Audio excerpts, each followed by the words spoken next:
Mais tout le contenu de ce livre, ce sont les propos de Maulana Mohamed Sidi Khalifatul Arbi, de son passage avec son Seigneur, des révélations qu'il a eues provenant de son Seigneur. Raison pour laquelle il a eu, c'est intitulé La vie spirituelle de Mohamed Sidi, Khalife de Dieu sur terre. Il a osé le dire et le déclarer à haute voix. Il est le Khalife de Dieu sur terre, le troisième, le dernier, après Adam et Daouda. Ce livre, comme je l'ai dit, émane de la plume de Sangabi.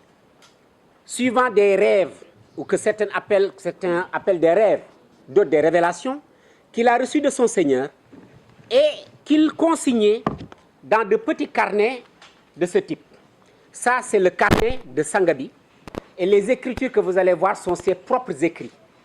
Et voilà comment il fonctionnait. Chaque fois qu'il recevait en révélation quelque chose de son Seigneur, à son réveil, il prenait le carnet, mentionnait la date et ce qu'il a reçu de son Seigneur, refermait le carnet et attendait.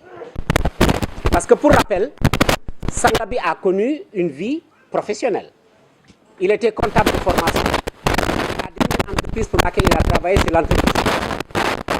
Son dernier lieu d'affectation.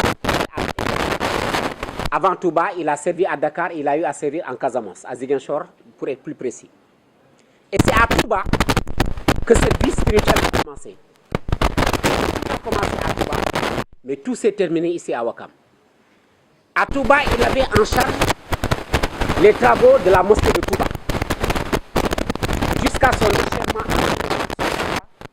avec l'inauguration, avant qu'il ne remette les craies à Serigne Fallilou Mbacké. Mais avant ça, il avait reçu de son Seigneur d'activité professionnelle et de se retirer au village de Ouakam et d'Atou. Quand il a eu cette révélation, son Seigneur lui est revenu en disant, mais avant de partir à Dakar, attendez que l'inauguration soit faite, après vous allez vous retirer. En 1953, il s'est retiré à Ouakam et il est venu avec son Seigneur. Cette retraite spirituelle a duré 14 années. 14 années pendant lesquelles il n'a pas reçu d'instruction, d'information de la mission, comment est-ce que ça va se dérouler. Il a simplement évalué sa relation avec son Seigneur, sa relation avec les autres, pour se rendre compte que, comme il n'a jamais posé la main sur quelque chose d'illicite, il n'a jamais avalé quelque chose d'illicite, il n'a jamais posé son pied ou ni un pas vers quelque chose d'illicite. Donc dans sa relation avec son Seigneur, il a pu apprécier qu'il n'avait rien fait qui pouvait ressembler à quelque chose d'interdit par Allah. Donc cette instruction de « retirez-vous et attendez mon signal », il a dû comprendre et a fini de se faire une religion que ça ne pouvait pas provenir de Satan. Il a cru en ça et il est venu en informer son épouse Sokhna Fatou Sagar Diagne, que nous saluons au passage. Pour lui dire, j'ai reçu de mon Seigneur l'instruction d'arrêter toute activité professionnelle. Je vais me retirer chez moi dans ce village de Ouakam.